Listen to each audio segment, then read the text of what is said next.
Hi friends, வாங்க ரொம்பவே டேஸ்ட்டான ஆம்லெட் மிளகு குழம்பு எப்படி செய்கிறதுன்னு பார்க்கலாம்.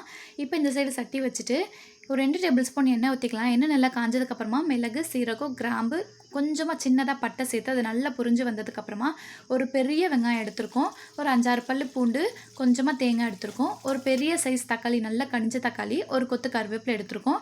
அதே சைஸ் ஒரு கொத்து, ஒரு கைப்பிடி அளவுக்கு கொத்தமல்லி எடுத்துடலாம். அதை நல்லா நம்ம வதங்க விடணும். நமக்கு தக்காளி, வெங்காயம் எல்லாமே நல்லா வதங்கி வரணும்.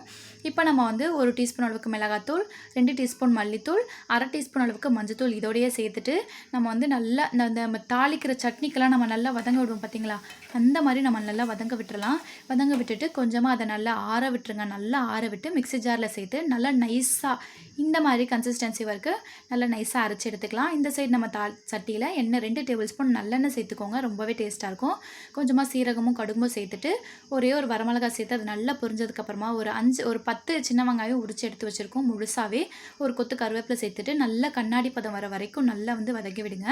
இப்போ நம்ம அரைச்சி வச்சுருக்க பேஸ்ட் இருக்கு இல்லையா, அதை அதோட சேர்த்துடலாம். சேர்த்துட்டு நல்லா அதை கிளறி விடுங்க.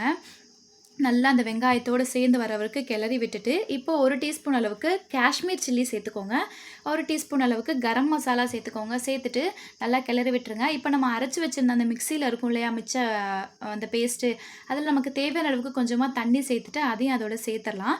சேர்த்துட்டு இப்போ நம்ம தேவையான அளவுக்கு உப்பும் சேர்த்துடலாம். சேர்த்துட்டு அதை நல்லா இந்த சைடு நீங்கள் கொதிக்க விட்டுட்டு இந்த சைடு ஒரு தவா எடுத்துக்கோங்க. தவா எடுத்துகிட்டு அதில் கொஞ்சமாக எண்ணெய் சேர்த்துட்டு முட்டை உடச்சி ஊற்றி ஆம்லேட், நம்ம நார்மலாக ஆம்லேட் போடுவோம் இல்லையா, அது மாதிரி மேலே கொஞ்சமாக உப்பும் கொஞ்சமாக மிளகுத்தூளும் சேர்த்துருக்கோம்.